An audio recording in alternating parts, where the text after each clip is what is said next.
by hymn number 154. 154. Crescent Ngang Bulan.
Hymn number 159. 159. Wangai tau. Taman tuai kung wang punem mo ilan jam sa yung yang hado hymn loka.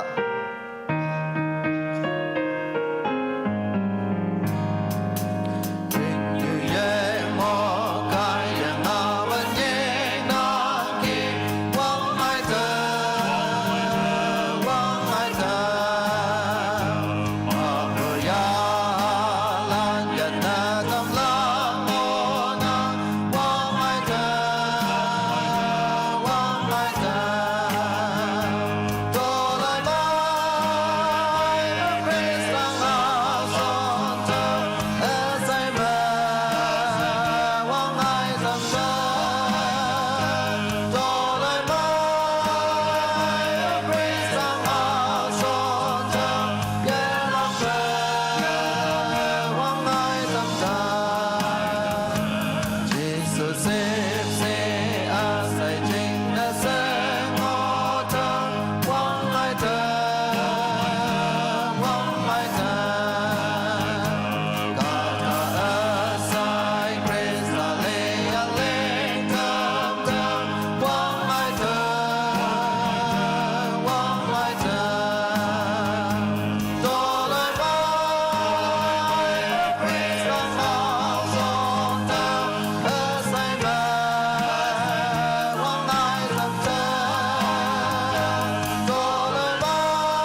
ngopu upa nang men echeu hanang nang angching peke wang tang me hangke ngoya pe kadong yume taukia nang mong hanang Dini halak tuman de yabayo ayang tuman hangke mi ameng wenpoe taukia tuman anuo wenpa ayang atu de tuman tawoi sachi ameng pamapu tigya angching ne nang angching ai wong ai mukti sewa chen teng onang amen shotke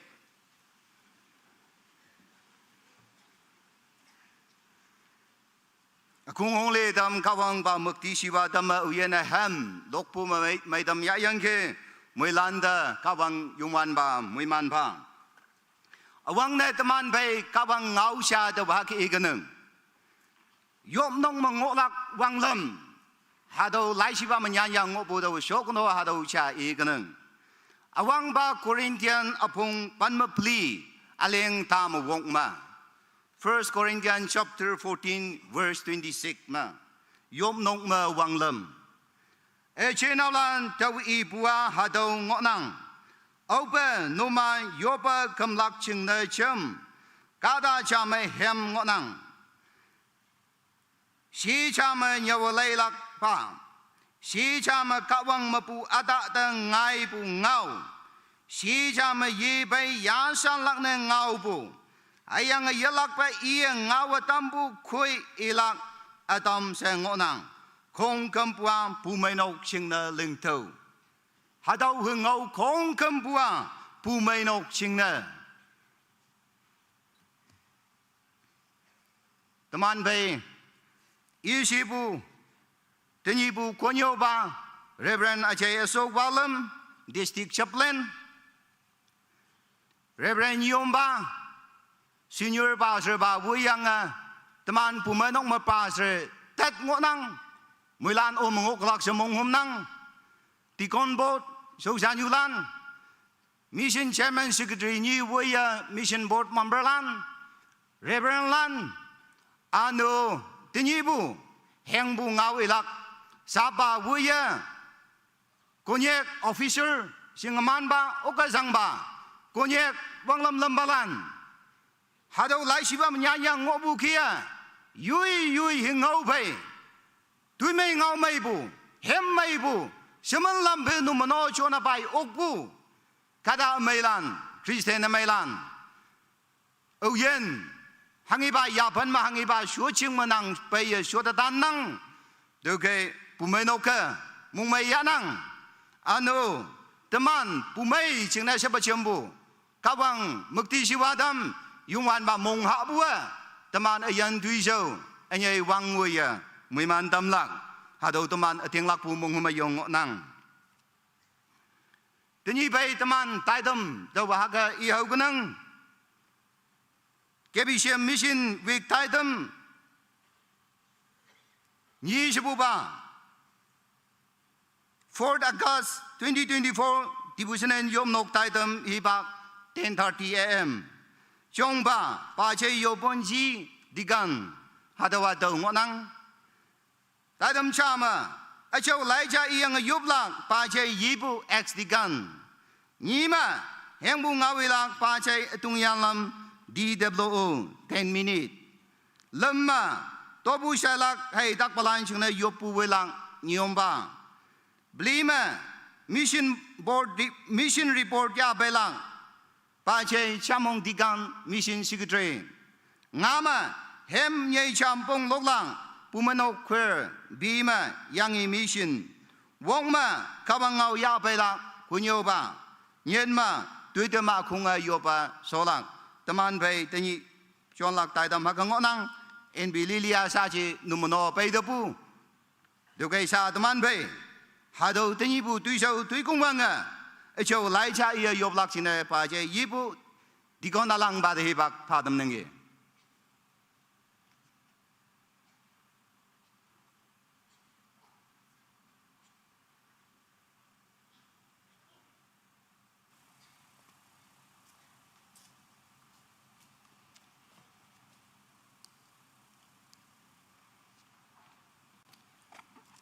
awang na kawang ngaw akan ja awang na ke ekening lambudai cha tan me hayang boy au pa ya ha achau numan tang de pailagai numan na angan yalak hayang Jerusalem me hayang Judea hay Samaria sai me hayang ka dong yu akim ngoye numan sagine melak kawang nga ja ba ngau ngona muilan de muiman ba kawang no wong yu yop kani Yasanyali chawba yen kawang muiman tambu chawba ni nyu ayong ayan na mai hibak mai chungna amang nan na minyong phabuai ka dong yu akan phe me libu mabu yayong molem bu kaye waklem bu kaye isma nang cha gi ling tambu cha cha tei doi tai lang hok wi ye chu dai mong sang bu ya phan me ma ngunang ayang bu tanap tau ba chao nyui me sipi chim ngo bu tuman ba nang sipsi ye bau di ke yom ang adu ki ye sipi chim oklang ne nang muiman tambu de teman muilan kawang ba de minyong pha im khem lak sing ne yu yu chu dai mong sang hang ki phai pai yang ngon ki teman phai nang om bu ngo pha anyi ne wang bang le bi ye kebi siam mission board akos awang ba ha da ha ka phan ya pai nang anu tining bu 2024 wang bang sing ne tai dam ni tim yang ne 도만에 요바단 무기에 다이담자 용마에 자 소르게 이 25바 다이담 야락 징네 도만 10쯤 먹어낭 아니네 드니부 소증 외바 왕양에 아우신부 까달란데 드니부 다이담에 마이담 비가 파야베 무란 스마이부바메 남마야 노야 소클랑네 도만 페낭 아자오야하 옴붕오하 도만에 난팽 무기에 오이바낭 서우산바 레베른바 kawang ngau tam halak jingne se timada pai ngonang I ka dong yu mai I mong bu ba me chi be kawang ga jaw ya ha mong bu ba me ngau ni tam pha sip jim mong bu bang yu ha taman muilan muiman tau yang ya nok lang ne nang sip si yak khong me pau de ke yom ang phau se sa ma dang ling ge chon dai lak tu he ngau taman ayen he bak khong kim bu kawang ba yak ma sim ma dam me tuman mo wong yang bu jingne se nang bu wong angai yu chỉ số mình mà yếu bôi, em bôi tàu lili xem một vài năng mong ấy yêu, amen. Thank you. Yo badam bu bada khung me yong phanang ka bang nang ngai ni nong nok cha wang wi mui man dam si. Tai dam ni. Heng bu ngawe lak pa chai atung ya lam DW 10 minute cha ba je dei bak pa dam nang.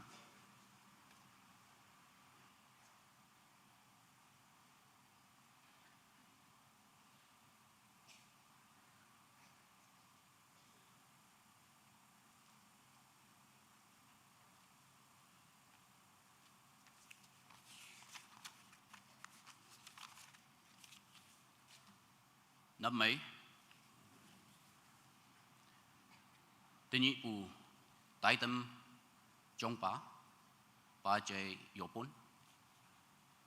Speaker Reverend Ashok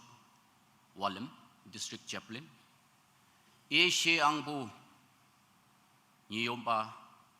Reverend Ngoba Tikon Long Melan Krista masip chimbu Bajelan Nyunyalan Shimbayalan Anyo Naushinawyalan Wang peng atenjang wedege Hadaugia Mission Week program Jamamu Hangbu ngawi gaisha New Site Fellowship ma payangki Teu teipu points teu teipu hangbu adam hadau fellowship ma ngau tamyangke mission port mission chairman members lan woyanga anyo mi chingchai mau lo da mission hange ba nying toi ngoya ba hadau ke yang taibu anyo ngo bu board member lan mo na iman dengau na tam do ma chai lak ko pa anyo lay lak ko mai anyo iman ma experience first hand knowledge yo ngo habu ata hatau topic ma hang bu ngau i kai si ibua observation cha kia third person cha kia hay ngau lak hay share na mel lak sha dai nang awang na nhưng tôi hang heba da tamana nhưng tempu ayong the great commission ngoi abai hadau meaning tamana hưng sinh lak nhưng tôi hang heba God's mission chừng na kunyak hadau nyoi bu chừng như chừng ha cd mi nyoi mi non Christian area da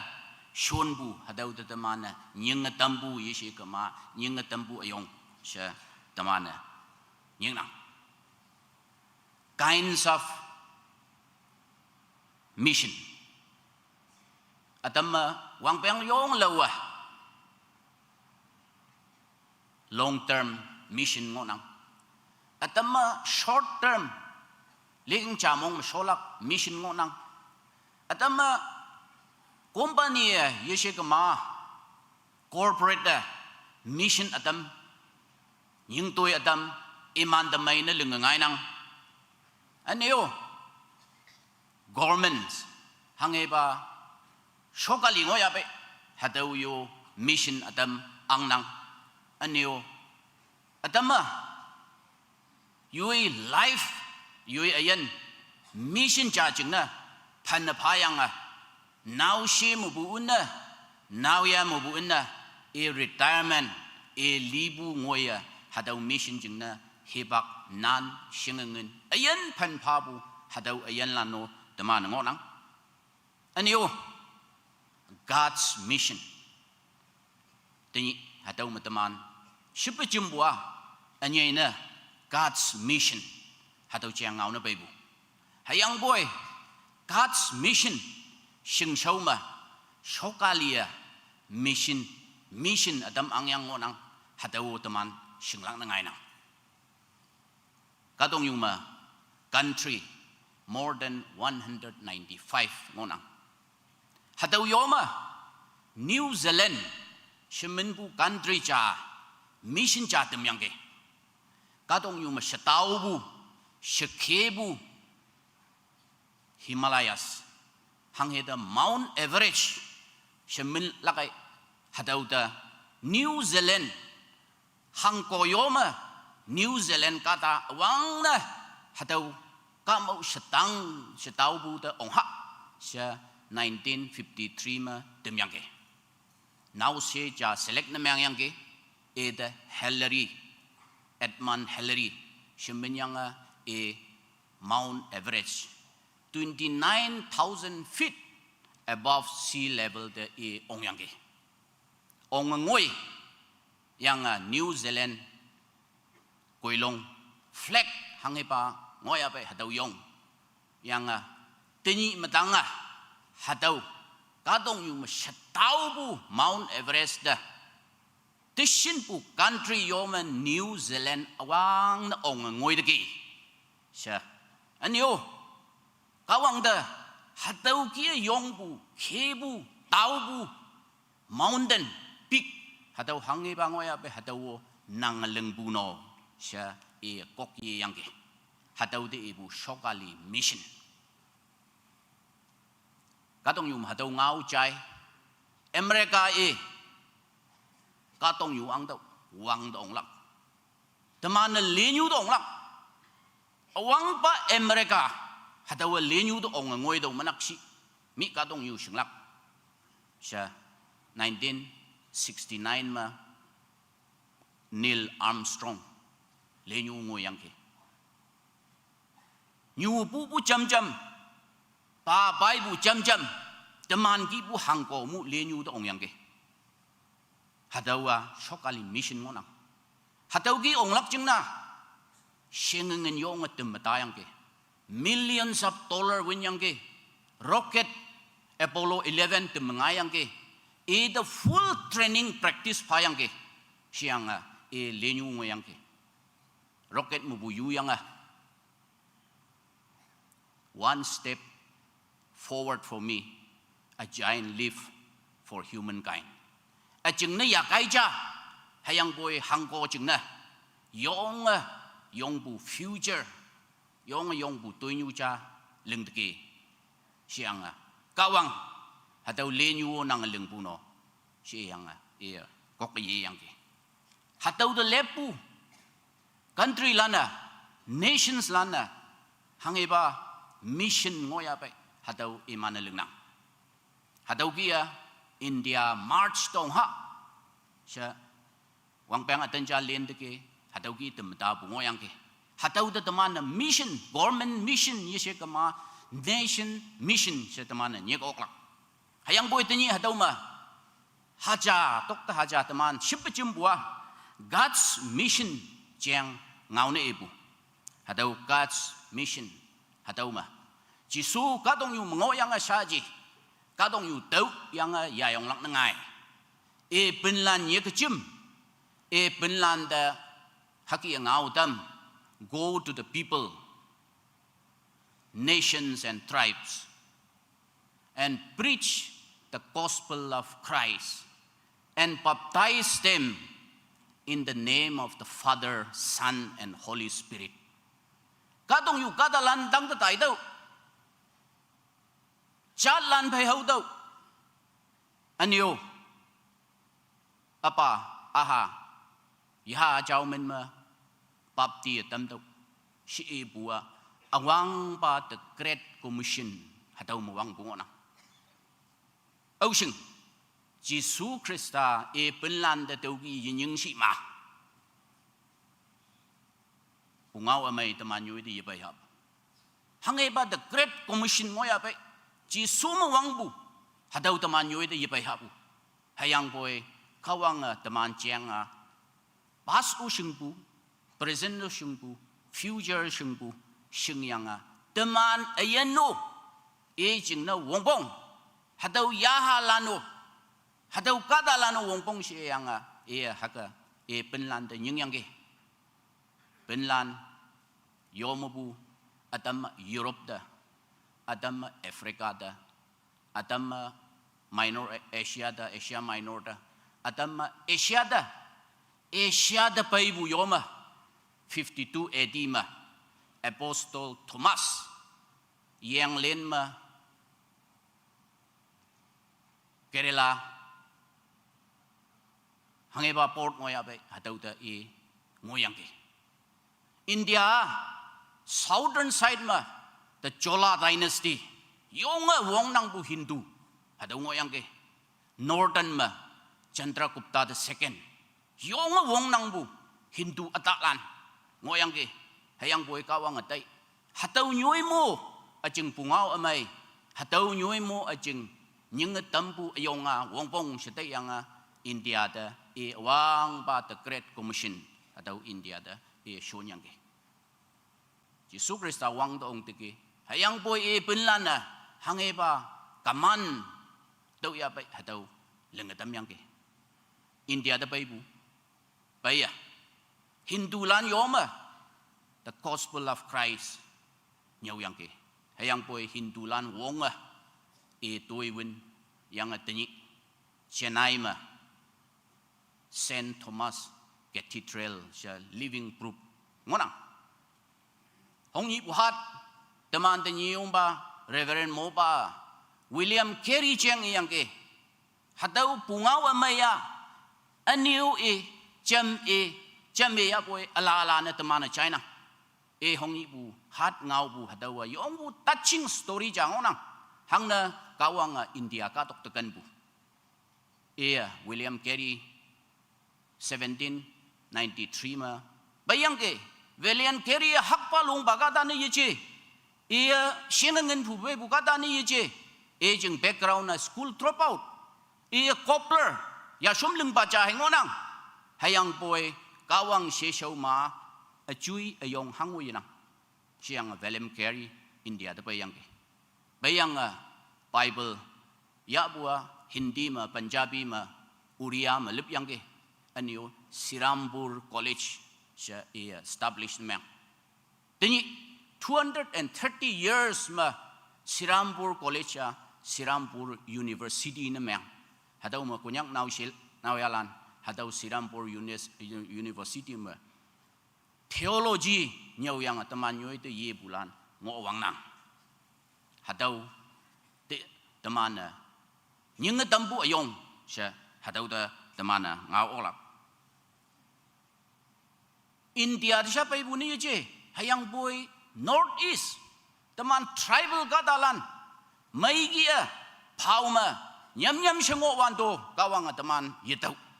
teman kawang yepe siang Miles Brownson 1839 ma nam sang hangai ba nokte area ngoya pe hadaw da payang nokte area ma Naga nokte area ma 1851 ma awang ba Naga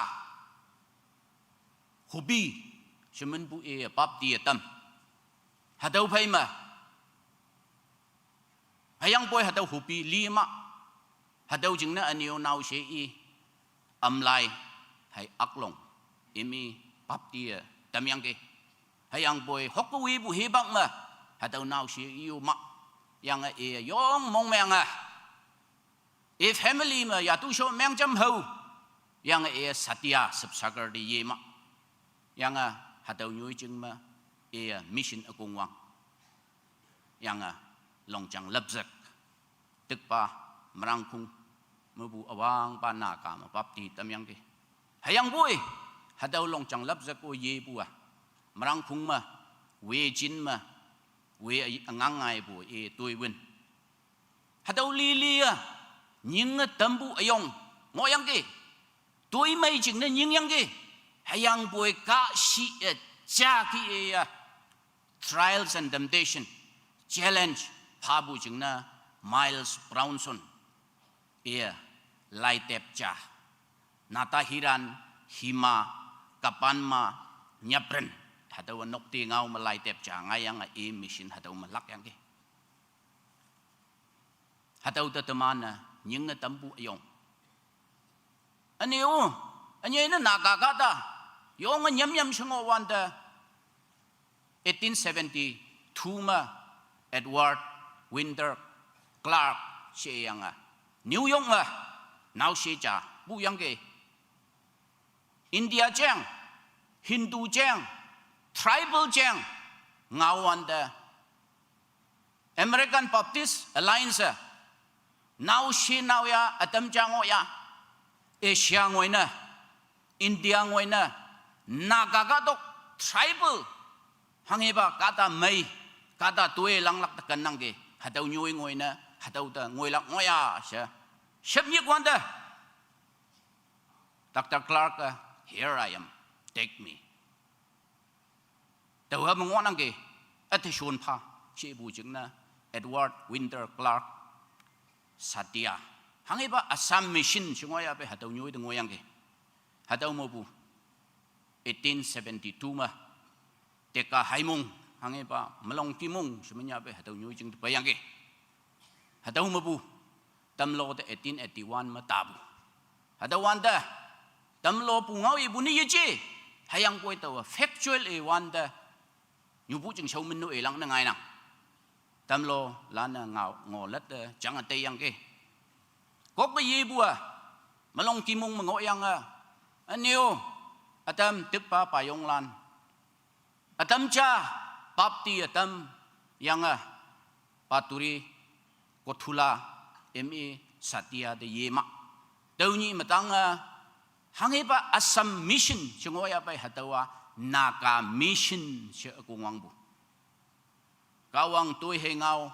hatawa yelaklak na ngai bu jing na hataw tikpa yom bu yim kung mayang semen bu British Banglawe na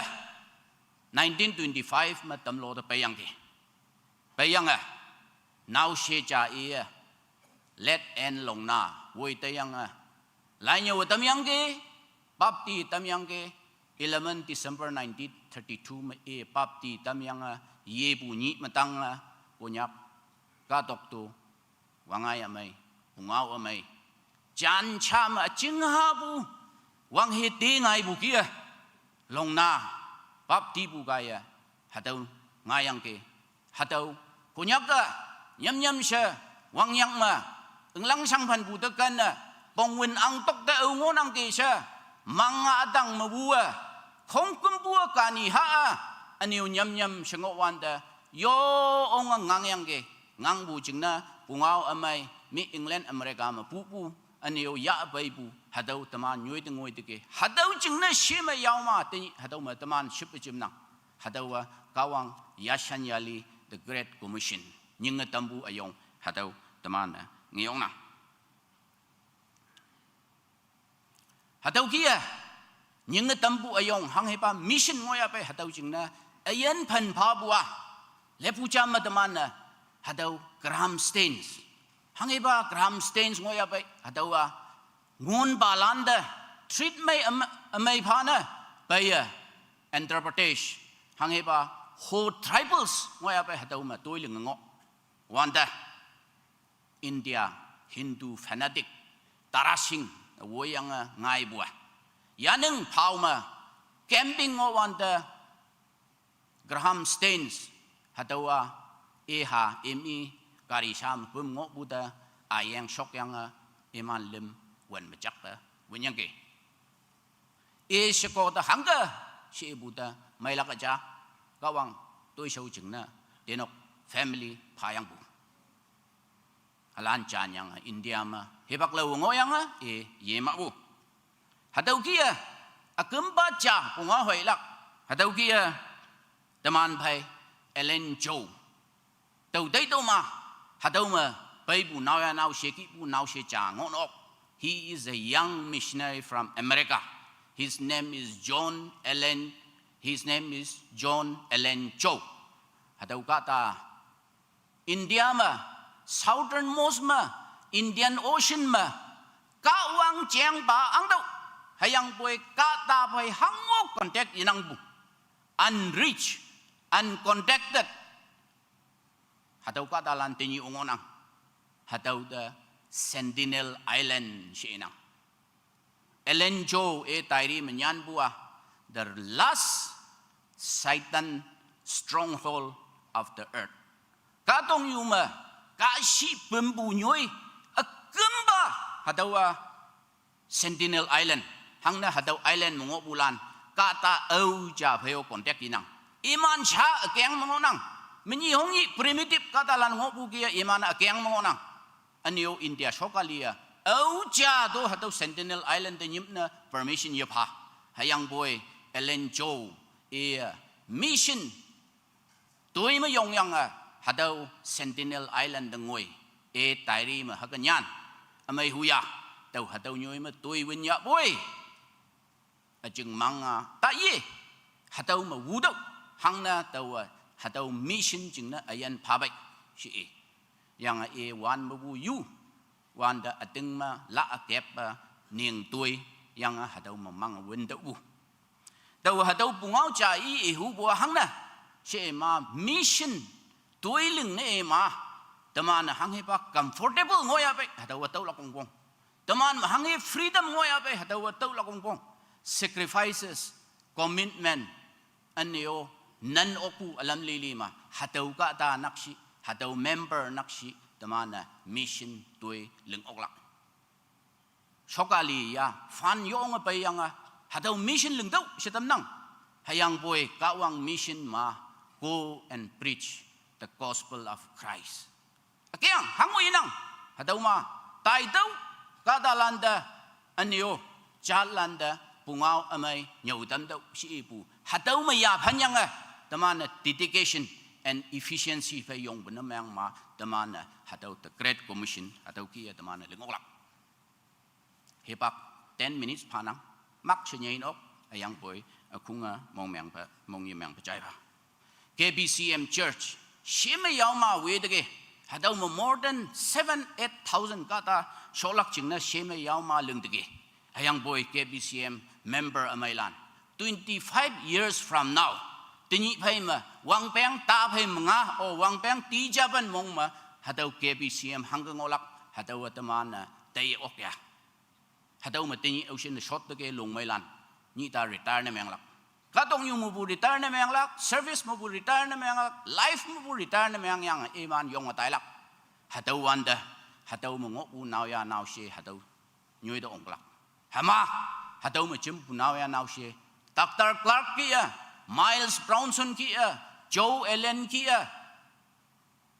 Graham Bills kia commitment phai bu sacrifices phai bu hataw ma kunyang naw ya naw shilan ngoya sha hataw challenge na mayang unang technology science teman jeng na yong wong pong hayang boy mi nyoy yong develop Germany France in England America ki pu da lai wanda yom nok hataw bai shiyong hataw bai shimai shiwi yang hataw ma sholak ka ta yanang lung mai adam cha tok ta hataw ma sholak ka ta yanang hang na technology bai bu teman mo wang de ke teni hataw ma YouTube yanang ke hataw ma live telecast na mayang yang ke hataw ma virtual casting na mayang nang ke adam cha nok mango yang teman program lainang teni mobile teni media teni electronic teni technology phayang phayma kata cha phay associate na mayang bu yong a kom na hataw ma victim na kunyang chin la la no ngona khong ko bude ibuni yiche adam cha teman service yom nok yishing nok mango yang YouTube na helena hataw experience amangona muang 2023 December ma kunyak students union platinum jubilee ya si wanda taw convener ngo yang yashan yali tim yang ge crore shengen win yang ge anyo 80s to 90s mongo pu kia kunyak ka now ya now si hongli mongong bu hataw jubilee ta pai glak sha sitting arrangement more than 5-10,000 jing tim yang ge anyo teni bu technology hange ba ngo ya bai camera belinga hong pu bu nyoy ma fit na yang ge hayang boy meni hongli mongong bu kia ta tok phai ma shot yang hemlock yang koi long yong yang mong mai sai KSU conference ta pai sitting arrangement amai yinang pai ma hai shot pu hayang boy pai ma shot lak ta kan na president na ngau pha chai bu ta hangi ngau elak ai no sha hongli mongong bu ngo yang ke hataw hongli mongong bu mo wang taman yingi hataw wanda tawa centenaria jinga bu hall jama hangi ba camera ngo ya ba hataw fitting na mayang yang hataw telecast na jam yang ta ngoi bu telecast da service ta hang ni yebai si wanda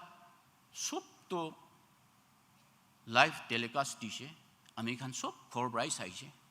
nong ma khong kum mulai yang ge hold the yebai hataw ki bu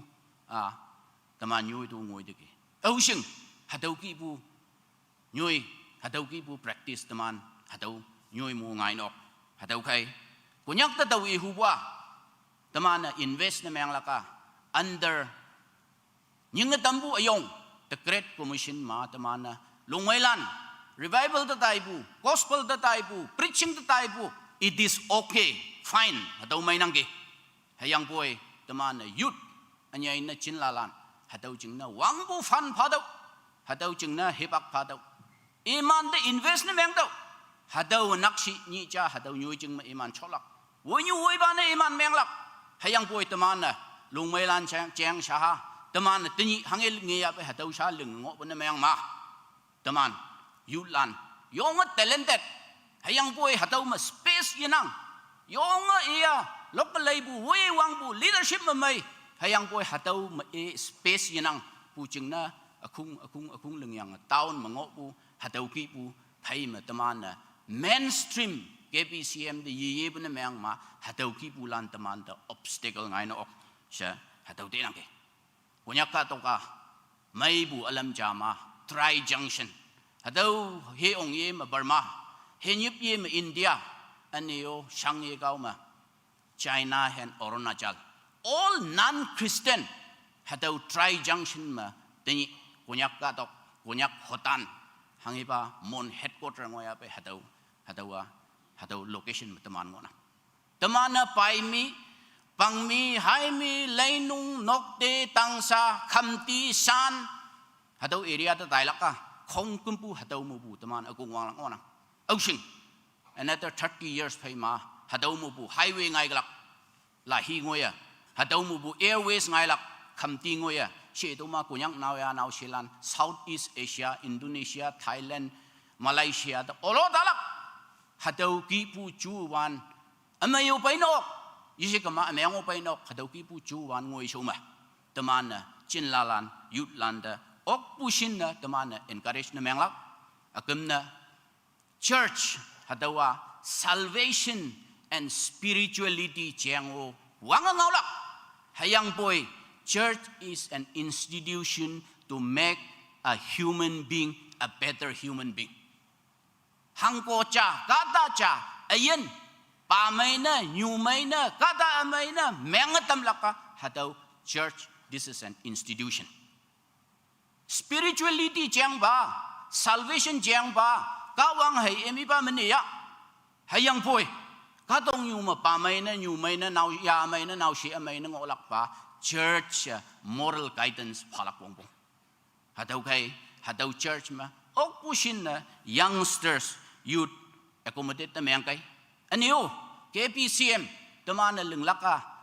only spirituality yisikama salvation yije hayang poi moral character leadership aniyo schools aniyo medical care hadau ki bu to teman na focus na meng lakang William Carey pai bua Bible preaching na meng ye pai hayang boy in his own humble way he opened one school Hindu kata better Hindu na meng atam Buddhist kata better Buddhist na meng atam Christian kata pamay Christian na meng atam bu school ep yang ke hadaw de ibu Sirampur University ngonang hadaw kay teman punyak hadaw masyip bulan future slow ngonang future slow sa teman lili ngonang hadaw mong mataman na linglak toya not only what we see today teman hangeng nge hadaw siya je pa future slow ngonang ja sa Ephesians 4:11 to 13 may bukia the role of the church is to produce apostles pinlan to produce prophets hibalan evangelists pastors teachers ngaya damlak pa hatawa church tepu responsibility ngona aniyo akam na teman na celebration yung katong new celebration ngonang hayang poy National Christian Day hangeba Saint Thomas Malapar Coast ngoy boy hataw ni matang it India ayoy hataw National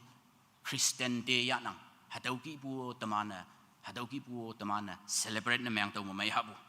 International Youth Day youth che wanda hataw mo short po siya ye outside the church hayang po he is a very good youth leader hataw lano nyek chimyang International Youth Day hangeba akosle mangonang ke tingi bule ma hataw ki bu tamana celebrate na mayang taw may habo World Sunday School Day November hataw na nga tamana yung may celebrate na mayang minang minyo ito laywanda Young Men Christian Association singonang hataw ma parya bulan iya bulan outside and inside the church all the youths and young people are gathered together yang the gospel of Christ nyaw tam nang hataw the YMCA lain nyaw college university mga wanda taw join na mayang yang ngopu mi timapor ko hima Delhi ma hataw ki pu kunyak ngaw mga bu kunyak fellowship kunyak church yitaw hataw chingna kunyak naw ya naw silan tai bua Christian background matai bua allow ministry to join na mayang na hayang po kok taman nyo ito ye bu na mayang ma they are our asset hataw ki linga taha siya ngaw nang hepa ko chinga nye yan ok kung among mayang ta de pa ngaw bu ma Yesu may bungo mo na mayang ma welak anyo yalak atam ngo na mayang ma ya tailak anyo tingi hataw pa hangi pa mission week ngoya pa hataw ma mong may ngaw ikay kung hataw ki pa tam bu ta mong may nang thank you very much. Thank you, sir. Pumano ka mong mapabu kia Bible may yapan yang world church history India church history kongkompu weka yapa ya ngau tampu china miyong panang kawang muiman sa taidam lem tobu shaibu hei takden balan china yopun no monolak china niyong bari bakpadam nge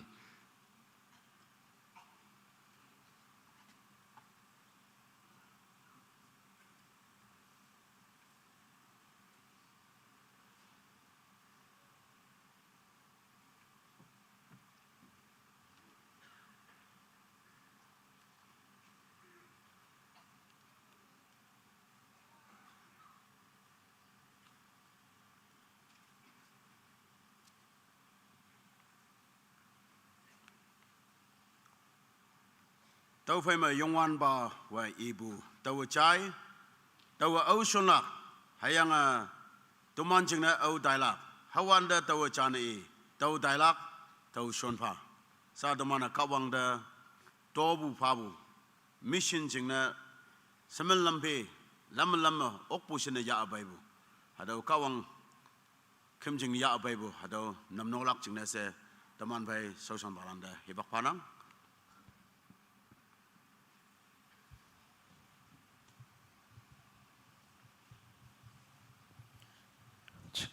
Hymn number 315, 315.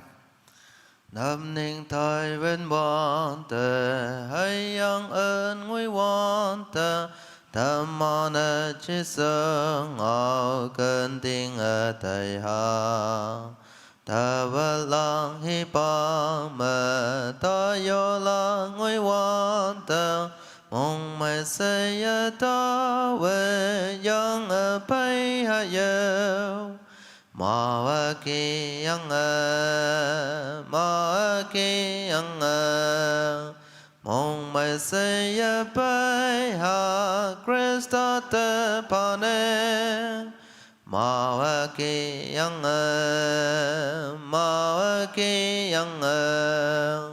mong mai say ya bai ha Christa te pane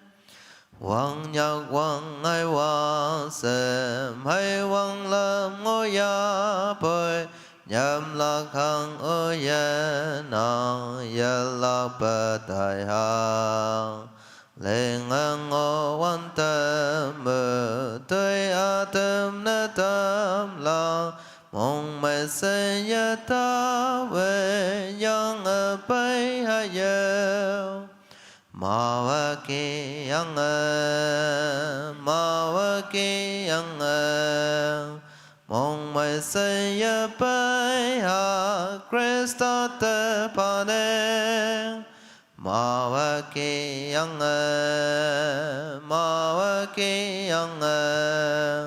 mong mai xây ya bay ha Christa te pane.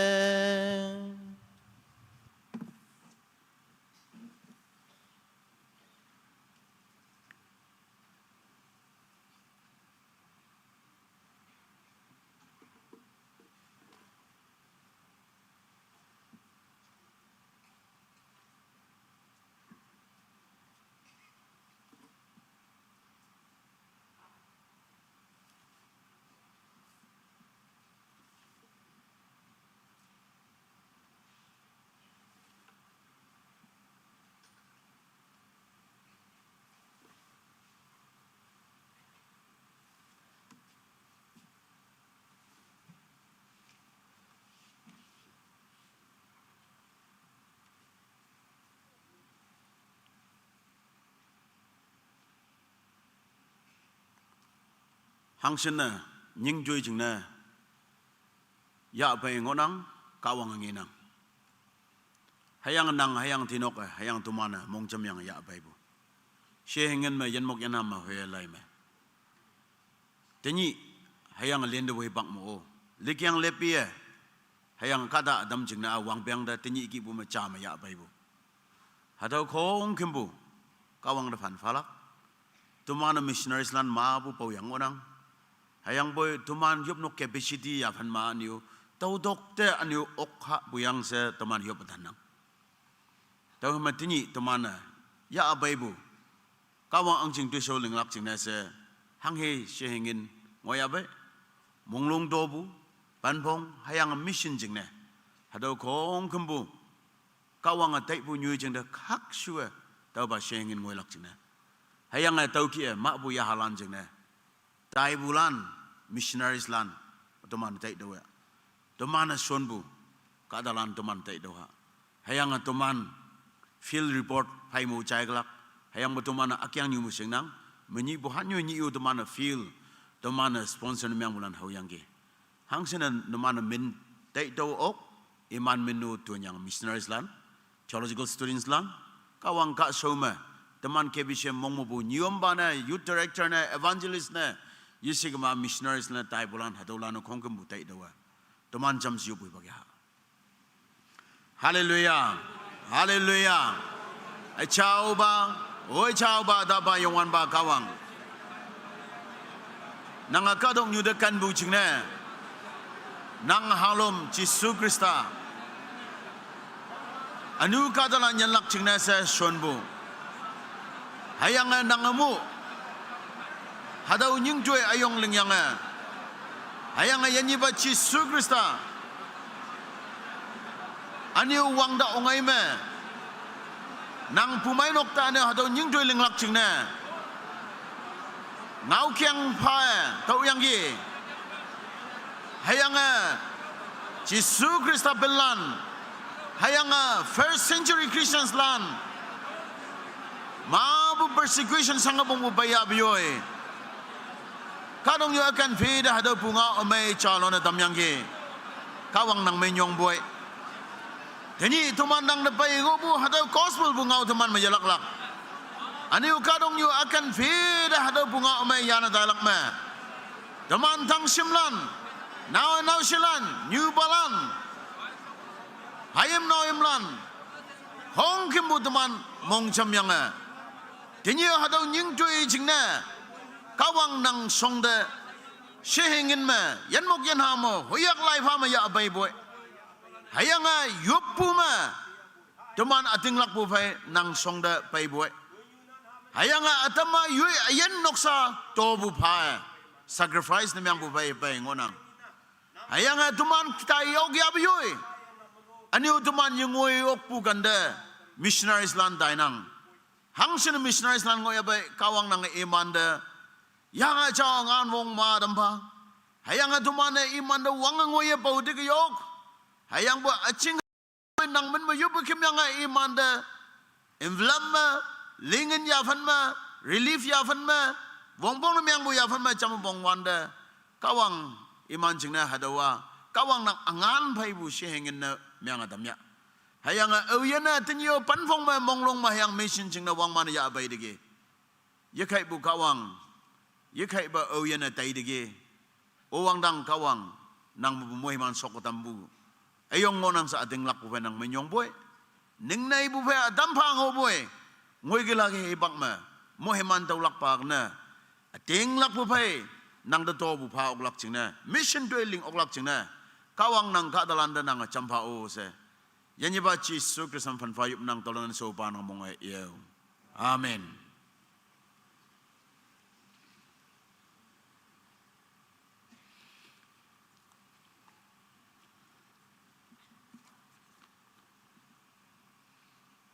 Hadau matakatin balan jing na sa yuplak jing na maabu menyan bay ngonang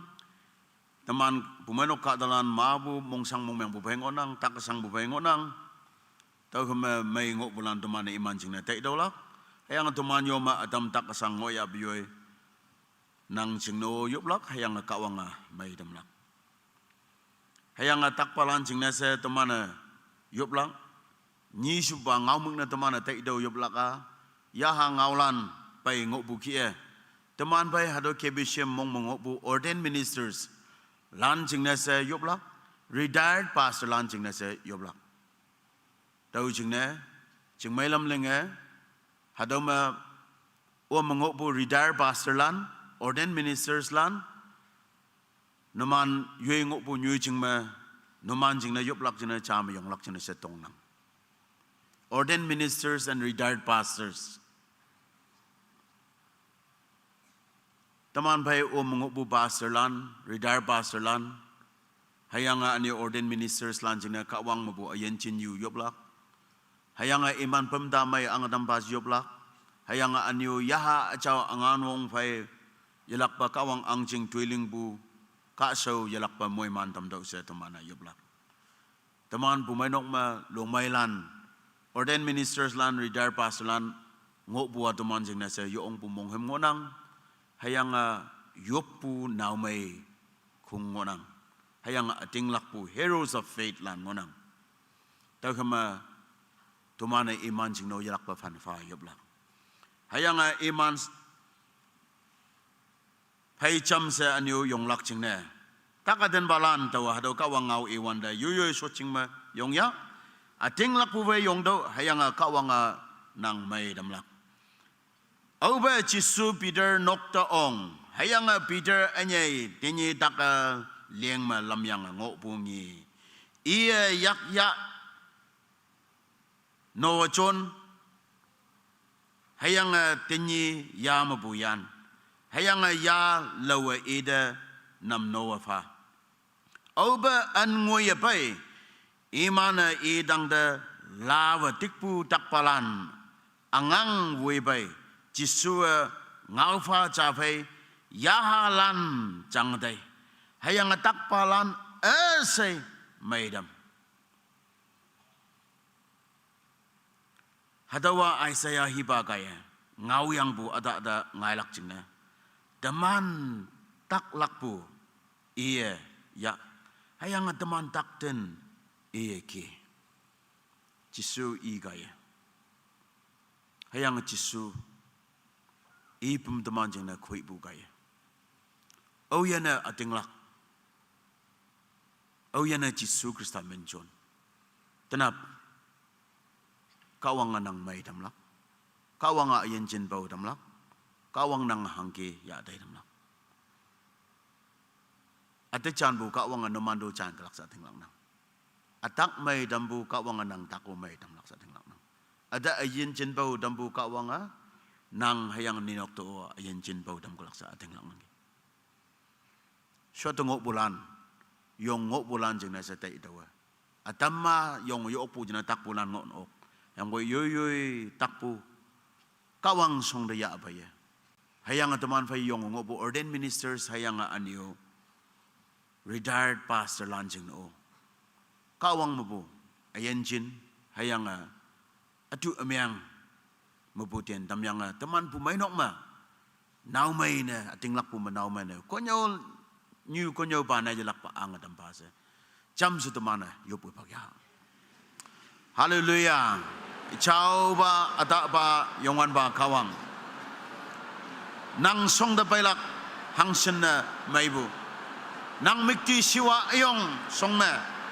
kada awian taya bay paya bay amakama daya bay o wang dang kawang nang mubu chelay bu mohim mayong paya damnang wangnya ka wangay na mga damnang mangchong mubu nang ayan na damnang hayang yapai balan kem na damnang mingmau balan ngi na damnang naban balan chana damnang o wangdang kawang tenap nang kadalan hangi yafan ma hangi takpai sangonang ge kawang nang asing tawai muli lam ha pai ngonok o wangdang kawang tawai pai nang umbu wongpong dau kema doktor lana pabu tawai pai kawang nang angan wong omdo imana hajang habu hadau tawai uba tawai mulio nang cawa damba hayang awian tauma nang da ading lak bu fai nang menma ading lak bu fai tak mai lak sayong dege Nazareth Jesus Krista menma nang kadalan awian anu kasi yaha takasambu paina dam yang sangsin bu siang dak bu lauhe yamai bu polo yamai bu yabai bu hay mik mau bu naban bu lama bu hangyan ngoya bay wangdang kawang nang menma hadau takadan amyang changadai dam nang taidau nang gadalan mo bu yana taidau nang hayimlan sangna dadam anu kasi yaha kaya sangna dambu anu kasi yaha sabu bu Nazareth Jesus Krista menma lana dam nang gadalan lana dam do haleluya wangdang kawang hayang hadama nang sausan balan nang sausan yulan nang kaso mayong ngobu noksalan retired pastor hayang inok family land ordained ministers hayang inok family land tuman lili hangsen ngonanggi kawang nang sipsibu jingna tuman jingna yoblak hadaw hibak amay pabu ngonang tuman jingna jinso nang ka wangdang kawang nang jinbawa dampa hayang pailak atu amyang onanggaan Nazareth Jesus Krista menma hadaw wangyak wangpom amyang nang ya adai dampa hayang hadaw pumainong ma o wangdang kawang wangai adik chane nang sausan balan retired nyom balan hayang ordained ministers lan tumana chon hunang chon na bay nang aniu yalak pa chon lak anu kasi yaha iman pemde chon na dadam Nazareth Jesu Kristaman me kakasang mo bulan say ching na se may damlak angan mong yu yop nang lai nya na baybu hadaw me edaw eyigaw ngong nang hayang boy sangman nuhoy iyang ngobu kawang tau ching na kada chao nang yebilak apa aha yaha achawun ma sagi namyangan nang sausan badaw chona damnang Nazareth Jesu Kristaman me nang kadalan sangabong bu say may damdaw Jesus man may damlak angan mong yu yop nang tawla na sopa nang mong yew Amen kawang mo himan lak sot kay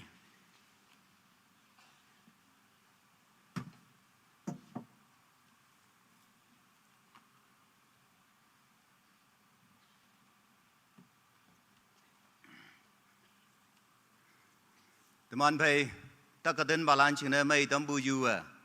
anu penpong mung mai seman lampe numono tambu nyom bam wipu sausan balanda jembu akunga minyong babu mung mai abu chainen tamnang muilanda yungwan ba kawanga wangui muiman tamba sa teman taitem chenga chele ye chonha mission report showma taitem nga brigit e manya yang ngobu ke pumeno kwer da hemo mai ya ba laksine bak padam nge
Hema mai ching na umanok queer master weibu queerlanda chimbo kunga minyong pa bu ngau chana tamnang yalak pa ka wang muiman. Sa da dam plima nya yang ubu kia mission report ya ba lak na secretary ba dai bak pa tamnang.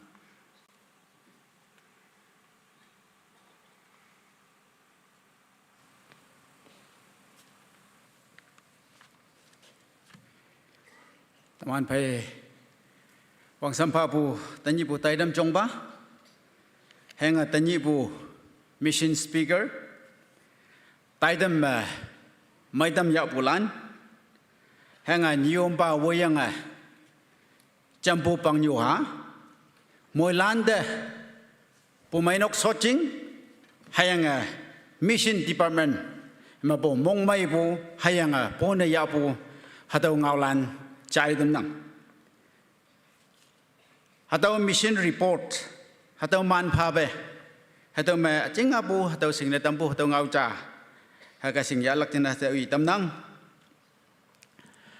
he bak phi me taman na pha bu hatau mission hatau envelope taman hatau pha wan de atang ma mission board sanyalak hayang hatau phe ma likeng hai champa hatau nyan ngoi apoi he bak me hatau yen mấy mấy nhàn hoàn thế nang in ba yếm mạ sĩ bù thế bù mấy nóc ba có sớm ong nang hayang bơi nhàn na sang bù mẹ register maintain na mèng hoàn thế hi bạc mà tao mà kẹp bằng ai nóc bù lan tên na man tao man ba gia sĩ này sĩ tao yếm mấy bù tao bằng bằng nang tao hay nhàn hoàn thế ốc cầm má tao chinh hi sĩ cầm bao vạt jan nồi yong mấy nhàn na phá lạc chinh na sĩ tao chạy tao nang nhí sĩ bù ba mẹ tao man nóc sâu mẹ tao man KBCM mission men me linga chon na paipu hado chinga hado noksa hayang hado photo hado banner cha song yang ngonang hado taman moilan na pha ton pu hadawa hado kaye linga tampu hado ngonang taman na sona tampu taman na samalambe sengengin hado chamnang hayang atai ling palan hado iman ngonang hado mesong ngowalan to kai noksa lai do ma achinga yong lingama mai yelai ba lili bibi lai tau lak tau khai achinga so salai gama sekanting lak na se noksa ba futua sa sui sing onang hayang pu nyan puwa yong mai chau si nyan onang tau khai moilan ne tanyi sa ye ji ngani hamni ngoi bu mong me tau song ngok lak tau khai KBCM lan ne halan nyoi jing da mission hi sigama tau lan suan ne ang nang byang wo se hadau photo hayang hatau banner de lai lak ching na se ano mong balan ne hatau song me nok sau ya bo lak tao khai iman phai chấm se tai bun de ling bun ne nang mo meng tai lak tao khai tao chai tam nang ge taman phai mong mai lak ngau cha pa je wai bung pa former mission board chairman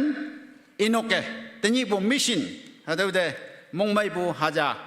20,000 hatau pha bu akung de chai tam nang hatau report hatau achinga hipak chenok yang poi hatau chai ngok ei ano iman ne nok sau hau ngok lak hang poi mik na ya tau ngau bu lak hang amik hatau nok sa do lai bok lak moi part chun bok lak moi lan ya Konyak Baptist Church Mon mission report 6 that August 2023 to 4 that August 2024 muang mapu hadau wang peng cha mong me number cha me 11 November 2023 ni mission port annual meeting ngoyang ge number 2 me taw mamam inang mission port mainot me ngopu kia KBCM mission kaya nam no pai pu mission staff asai me pu report annual meeting me ya ai pai nang mission resolution me ngopu kia likyang lep ie awang pa hatbok me mission taidam ya ai pai nang number 4 6 that August 2023 ni 2023 wang peng jing ne fan na ya pu mission taidam chon wan ta pai pu ngin na 9 lakhs 70,200 muang hatau ki pu ni ma tau pai pu tau jang nang 9 lakhs 70,200 rupees number nga likyang lep ie chon na pai pu mission taidam me pai pu ngin ฮัตว่า3,11,030 rupees ลิกยังเล็บยี่จวนไปบุตรไอเดมไปบุ number 6 2013 में वांग लाइनों area पास लान 20 ते लेट में rupees 1,000 each पाए पैनंग number 7 2015 वांग पेंग में वांग असम पोर्टर में पु पास लिम ते स्पॉन्सर पाए पैनंग number 8 Indu Pudan Pitel Mission में पु pastor Hatau mui pung mui lang ngonang pastor lang ngonang evangelist lang ngonang hayang atam staff lang ngonang muang huwanga panpay niya ya hayang muanga 9 tungoi hayang taning pa wok te soy tanang iman na phabui samya Hatau kata wok te sponsors taman na meng tamnang ano number 9 में 2018 में पु में वांग Arunachal Pradesh में पु वक्का एरिया में वक्का एरिया के विषय mission field ने या नमनोय पैनंग Hatau में लिंगा पैबु 2023 to 24 mong men nam no pai pu hatau wang pe cha mong me asong wan de bu yi muang hayang atening hatau mong me waka area mo pu pas nga hatau de yawang yangoi pu the paulak jingna se Wanjo Baptist Church Association true me let me haja tet iman de phanang number p me Bible student halan de sponsors pha angnang Bible student waka area mo pu sa hatau I chang inang Number jame Mr. Panyay Pansa Nisa Chingmapu PT second year Taning Adong onang Baptist Theological College Pesaro Fact District me inatam nang Hangan number ni me MTC me BDS second year me Nyawangopu Sinyo Noksa Chingmapu Katani Anyo Ninu Chingmapu Katani Iman Palide full sponsor payang ataman haga pautik anang Number 10 में Mr. Nokju Sangam hatawa punya Chingmapu Arunachal Pradesh में mu iya MTC में BDS third year training kimlak hayang Mr. Khauba iya nyasa kadangonang hayang BDS third year iyo iya Himachal Pradesh ime emni de hatawa pau painang ano 11 mangopua 2024 में graduation ने मेंग पुलान hataw में 2024 wang peng me graduation ne meng bulan na kata nit ngonang hataw lan kata nit da ke e haudam nang ta khoi sa sponsors na ngonang ima no phai me ngai wang ha bang ke e hauglak taman phai athat wang pan ia pomau Arunachal Pradesh mabu ia PDS MTS misobu akabi mission kaya so tamyang ke ano number ni sebu ba me taman phai Mr. Wakhu konyak Chentown mapungonang PDH atau MTC mamu iya teman pai Mr. and Mrs. Thanglong Yalam iman nok nam no soyangge number 3 me Mr. Kulang konyak iya nyanyu jing mapu atau de Mr. and Mrs. Chamong Tigon inoka pau soyangge ano Mr. Mupak Kangam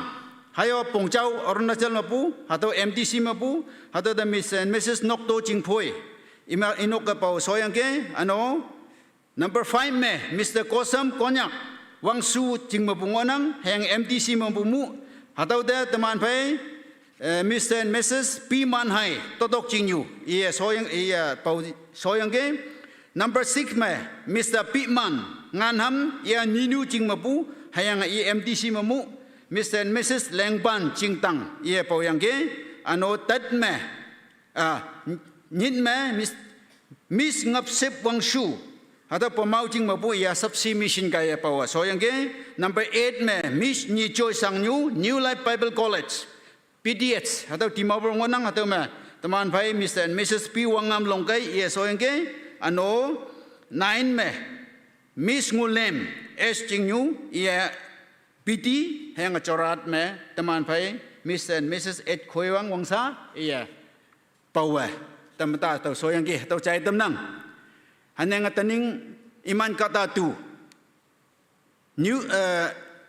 atau 12 me KBC mission kaya sponsors by MTC me graduate ne meng puwa taning te ngoi pu mong me 63 ngoi nang taning te ngoi pu mong me ano 13 me 2024 me Miss Ngampo Yenchong Myanmar mabu ano ya MTC me Diploma and Theology nhau lak ching ne fresh sem admission meng ngonang ya de akapi mission kaya full sponsor phalak admission hayang MSP moi pong say to iman phalak. Number 14 me Wanju Baptist Church Association na nyeng tampu ki Lower Wanju area me Pajay A Jacob Anok Fan Baptist Church me pastor kam evangelist ne ngonang ano ani Pajay Waimansa ia Lanlamri town cycle officer headquarter me missionary ne sune angnang. Number 15 Lanlamri town CU headquarter me tamane EAC headquarter se nang hayang imana cycle officer sa adang way hatu chun pa nang me KBC mission men me Church building jao we bua executive secretary Tiplopicia hatu Wanju Baptist ibungonang Mr. Honman ie woi bu staff lan hai KBCM start lan jamme on 29 of December 2023 ni dedicate ne menge tamyange. Number 16 में Lanlamri Church में awang pa First Baptist. Atau nuksa jangonang pajay alay wangsu inuka cuki dana angnang hayang ite late me lamsam ngin rupees 2,000 aga fadam nang. Number 17 2023 में wang jenau jingnyai ia Thailand KBC mission kaya missionary ne sona angnang. Either late me rupees 30,000 only teman pumenuk men panang hayang either 30,000 yoma buwa 10,000 na long mission mon down iman 10,000 jamnang hatu de. Number 18 March Lee 2024 me wange KPPB phang me KBCM kaya Mr. Jemdai ia missionary ne Nepal de sona angnang either Grace Network Hungaya late me rupees 20,000 pha pa na. Number 19 Eastern Konyak Myanmar me Tamko Baptist Church me choir master atau Eastern Konyak me ngopu atau choir master jangonang atau Trailu Baptist Church me hayang evangelist atau Tamku me choir master ja angnang hayang Trailu me evangelist ja angnang hayang nyasa ching me suko wanyu ja angnang Eastern Konyak ti khame ano 20 me 16 November 2022 ni Arunachal Pradesh me pu Nokti Mission Center de mission service ne Tawan de Nokti Mission Churches Nokti Baptist Church Association kaya Mission Center में पासे जा फाउंग निंया से तोंगपू तंग में तमान पे जेना मुबा वालंग या नोक्ति Mission Center पासे ने 29 May 2024 नि installation फाय तो यंगे इधर लेट में rupees 25,000 हतो फानंग हैंग हतो मान पे तो भाई तमे Mr. and Mrs. N Thongwang angha inoke hatu pay the champune 10,000 biking de hatu pumenok the champana ka phanang to ko hatu interview ya yang atmana yong mai to kala yang son pu hatu mission alaja hatu me epatau pu hatu chai dam nang 21 me KBCM mission resolution me ngo pu kia chok mok pu lan hai yok chi sang pu lan de counseling fa nam nolak ching na counselor work appointed me angnang 22 me home mission phang me nam no pai pu hata alolan mango nang hang pu tu ma cham taman pe hospital chaplain angnang hang long phu me pa je mon thong ia evangelist ne ano pa je nyim nyai ia ukhalambung me fellowship pa se ne taman na pau pai pu taman pe retire pa se pa je chetin wang ideo taman na jing haji po to nam no pe nang hang atamong Baptist Fellowship iman dio ke teman ke nam no painang 23 me Sangkumong Baptist Church construction hai Khanmoi Baptist Church construction dio mission men me chama phonga painang atau iman sangchi doi dai ia pai bu hayang samal lampi me tengau punan jina se teman nam no pai atau ijeng inyang atau manok sa ngoklak 24 me wang peng paling nga saudemu MDC में hostel जा we tampase Board of Governor MTC kaya KBCM te tonga paipu ki General meeting me linglak jingne se linglak jingne monge ya yangi hatawa sigin August sigin week of August 2024 me tenga we wanglak jingne seng yang ngonang tawa 25 2023 to 2024 me mission me maitam ya jamme phong pai pulan haga ngonang takoy tawde KBCM me haja mabu 4000 3000 yopu kumudi report phawande hayang noktan budget phawande hado mabu ngonang hayang boy hado ya phan phai fin hado laiwan ta tani taw moilana taw chai lak china taw taw I damnang groups awang ba me akung mission khung hadawa phabu hadawa ka chai damnang agang nang 2023 me 14 akung ngoyangi hayang 2024 sa dungoi bu mong me hadaw 17 ngoi ngonang hadaw me tai daw lak china sa ko man ki I honang by chance adam pi ang ngoya pi hadawa tai lak china sa taw chai damnang Grace Networks number 9 me Taja mission number 5 me St Thomas mission number 4 man Tai Jam Khung number 5 me Born to be a Good Friends number 6 ma Antioch mission Jingai Ward number 7 ma Women Department number 8 me Sap Jam Khung number 9 me Believer mission number 10 me Sapshi mission number 11 me Akabi mission number 12 me Faith mission number 13 me Yandambu Khung number 14 me Long mission Mondang number 15 me Good Samaritan hatawa Babong Ward number 16 me Ministry for a Purpose number 17 me Nanau Chunu Khung se iman akung panmanyen ngoy hataw ma intine me ngopu hataw khung de chai damnang taw khai haki akung hakat mai phom yang aling ka ma ausin maya pa sa taw janang ano individual nyulom palom ma phabu 2023 me 123 nokten ngin khonga haja hakali kyang ma pha pai bu hataw lana ngoyang ke hang po 2024 ma 112 sa pan ma chan hoi cham kom ta ya yi bu hataw 11 les ne meng bu nginang hataw me taw khai ausin ne hataw personal boy nyulom palom chi boy moilan ne hataw ma mai dam ya lak sing na se hataw hang I damnang ano lim sebu ba minyi cha nan doi mong mai to bu jesiga ma pertemen ma mission da pha bu hataw lilia ka da 39 hataw mong phai ge hang boy wang peng cha January to December yaji hataw me muang ma bu ako sai tening ma bu ako sa mission hisam me hataw wang peng cha ni I pai nang hataw me hataw mong me taman phai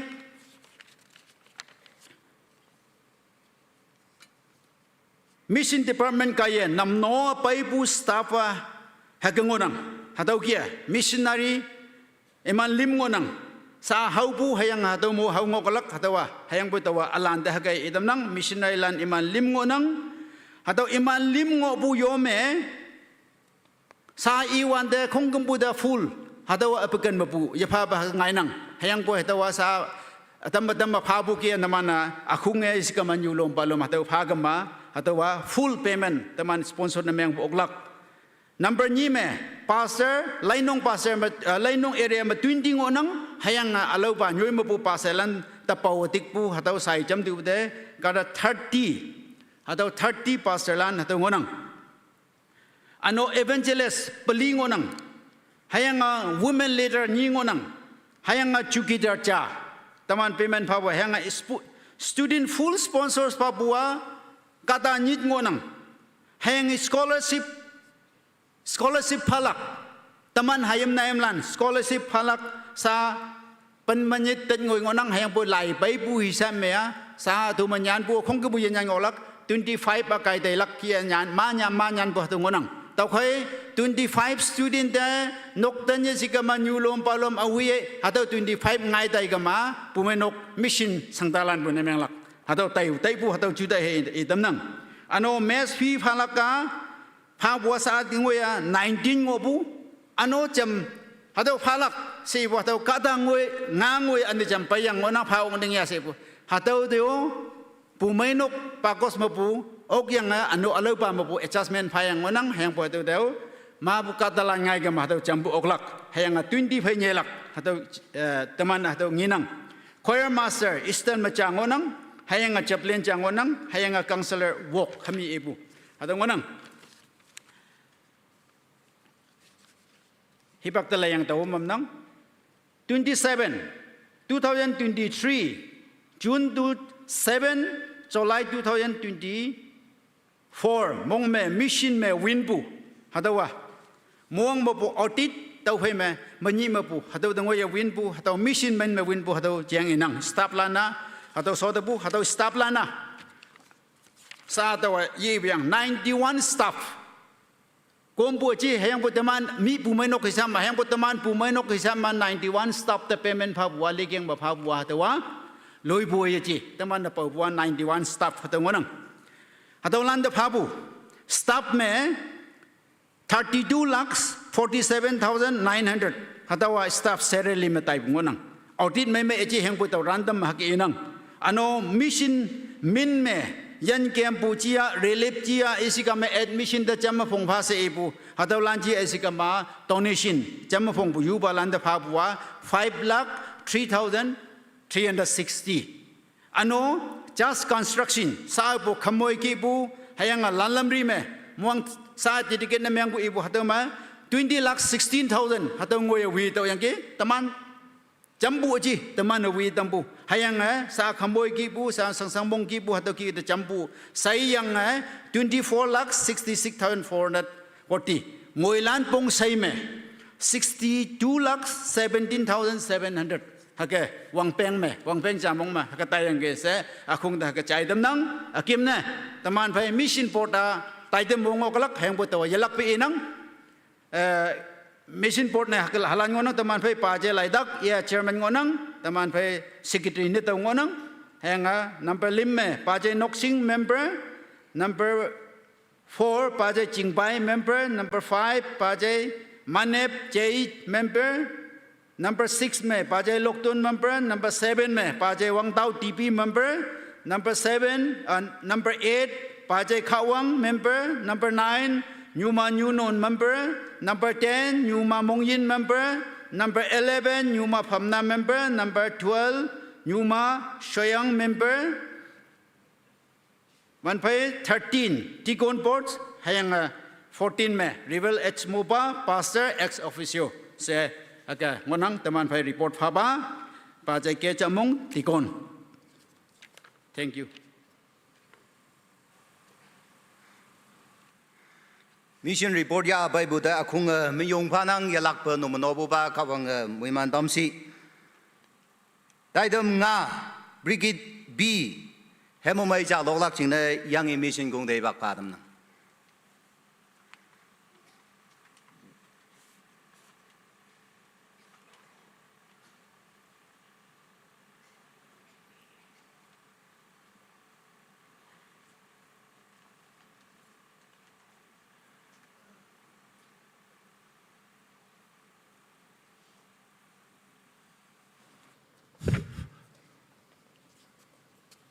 Jaja Mike Irens Myang Wanda, Demdawan the Ngauja,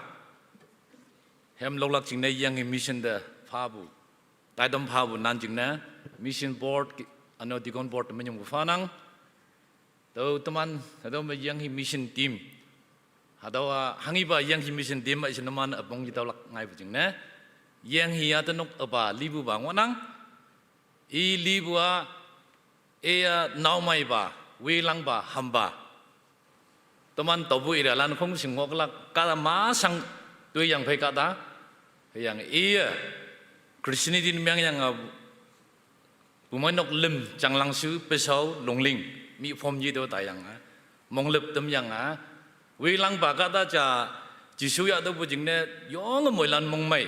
hado ki ngo yang believer lan khong bu chang lang su lan alo lan tabu ira hado ki mong lep ji bu Sol ngo yang kemne kawanga ifo yang Paul missionary yang begitu nuk apa wilang bakata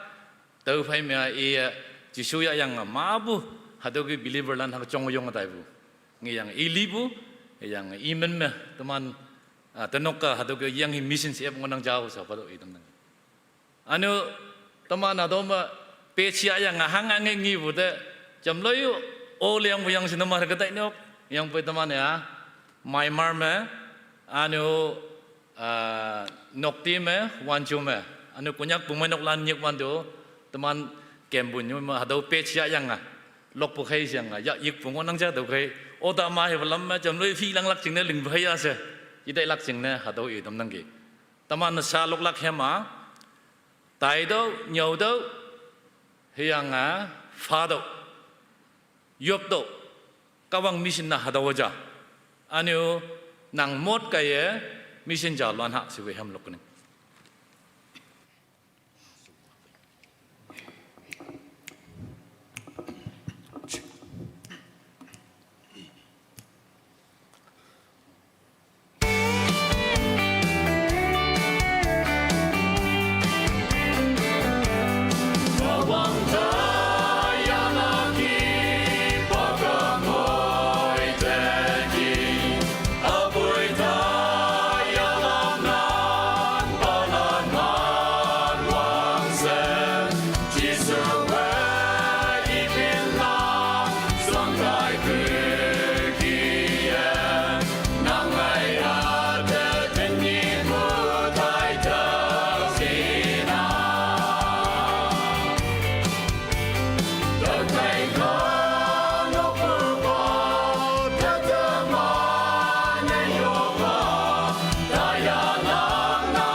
Panagit. Hema mai ya abai bu yang emission kung de pumanok chimbua kung min yong panang yalak pa numan yan tuiso yongwan ba kawang mui man tamsi konyo ba pai show ma hebak lâu suốt bu kai 10 lan chom sẽ chăm yong hay ơ che nga po tang lak okay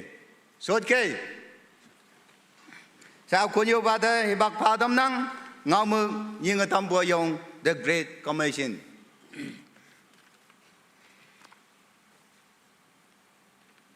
Chim bu melan tanam mai yalak pa adama tenyi bu khung boi pa ane yalak pa nyom pa ane o monghem bu lung melan yang chim bu taman meang balan khong kum bu da yanyi ba Yesu Krista yang ane long sing tam nang ane o hado tai tam amai ma ato hado ki mai tam pu ka tam bu chena to yong mong mai te nang anya na kawang moi man ane o hado ma tinok te yang nam no bu hato khong kum bu jena sa yong mong mai te nang ane no man wang sim pha bu ane no man hato kum tai tam ayong ma ana tam bu jena khawang do min yong pha te nang ane yalak pa ling ba chon balan do min yong pha te nang mayang tamana ngamuk cha ka pha ngo bu ngamuk ngong yang ke nyeng tam bu ayong the great commission ato ngo yang ke yang nyeng tampu ayong tamana mayang ngau yang ke yang tanapa tamana tau ngamuk mu je cheba jang chele yang tau cha ngau hunang nok sama kawang nyeng tui pong tau bu atau hipak cha ya tau hatau cha hunang nok sama kawang nyeng tui pong tampu pong tau bu sa tamana hatau ngamuk cha yang tamana tau sing ya lak chena sa nganga Christian Christian noksa kawang nyeng tampu kia sako hai natan hayang hayem lan hakia jing nyu noksa tai pu nok cha ngonang ayang kawang nyeng tampu kia cha lo na tai pu nok cha ngonang katam yang han cha hayang ta phe ma tat ma cha lon to hayang ma ngai to hayang pau tức ok to sa a chau lai mo bu kia ha to noksa cha kawang nyeng tampu ayong ma ya phan yang jing nyue tai bu nok sa cha ngonang cha lon lak hai ma ngai lak ado kawang tui sau ha do da kawang nyeng tampu cha do da pau tức pu ok lak o nyeng tampu ayong phayang ki hakia jing nyue bu nok sa ma ngo pu khatalan saya kawang nyeng tampu ayang nyeng tôi pong tàu chừng nhồi bù mà mỗi man mà chừng nhồi nang ayang mỗi man tàu nang sa inang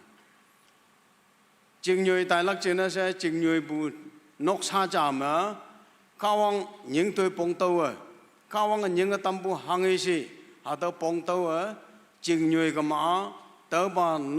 ba nóc sa tàu mong ngô bu chừng nhồi bù khá ta lang na mỗi man mà chừng nhồi nang sa inang nóc sa sa tàu te inang alang balai ma tamana hakia ngenang noksa katalana saya kawang nyeng tampu pong tau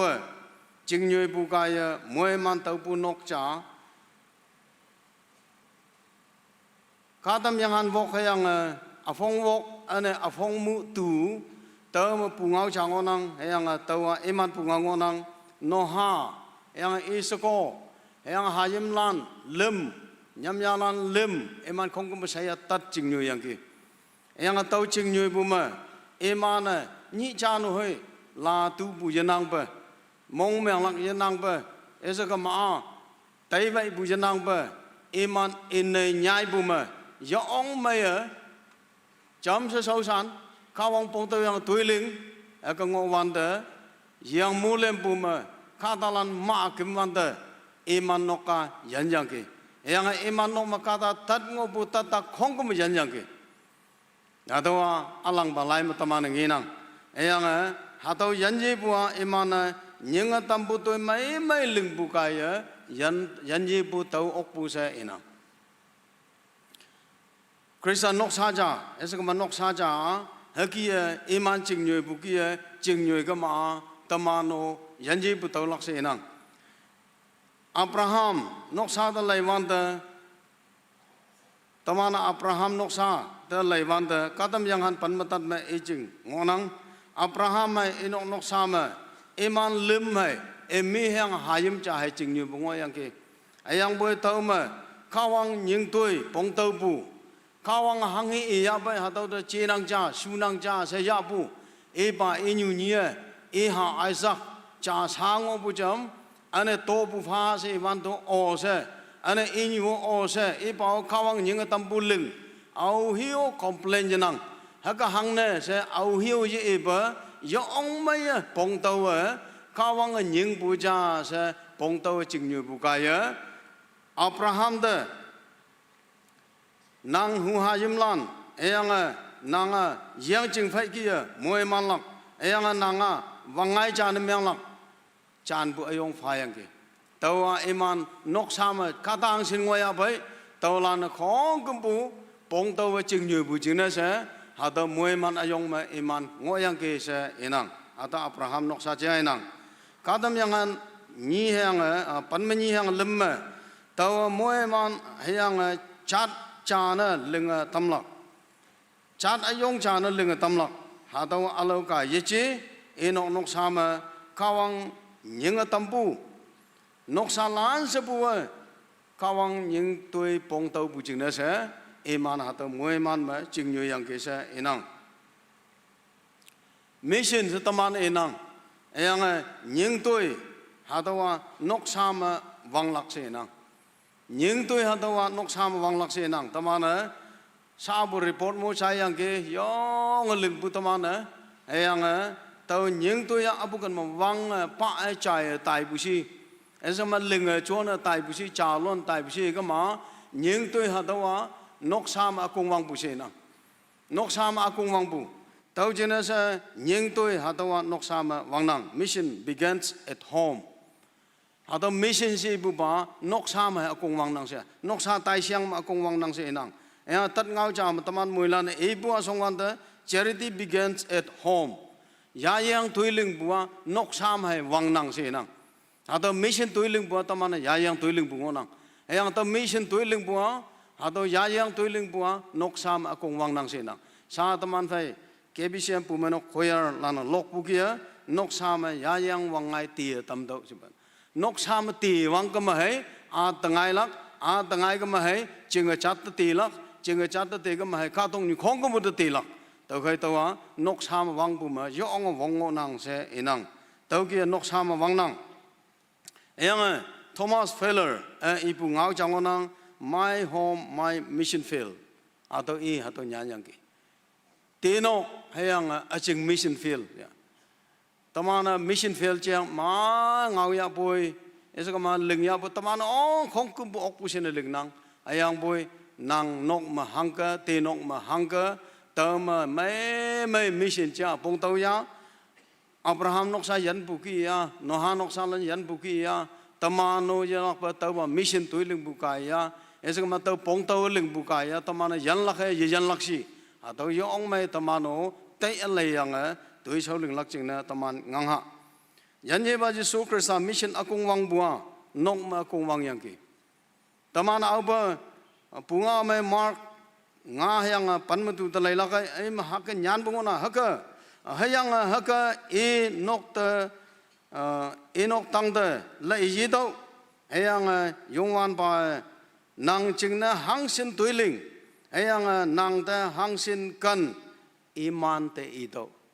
แต่อาเราคอมมูนิตี้เตอาเราคงเตอาเราชาติลิตเจส่วนไอ้ยังบุอวังนะยันเยบาจิสุคริสต์นี่นกตะละอีจีโตไอ้ยังก้าวหังสินกันบุชีนางจริงหังสินตุยลิงบุชีแต่บางอวังนะสากีฟ้าบัวนี่นกมาสากีฟ้าเตาเสียงอาเตาเต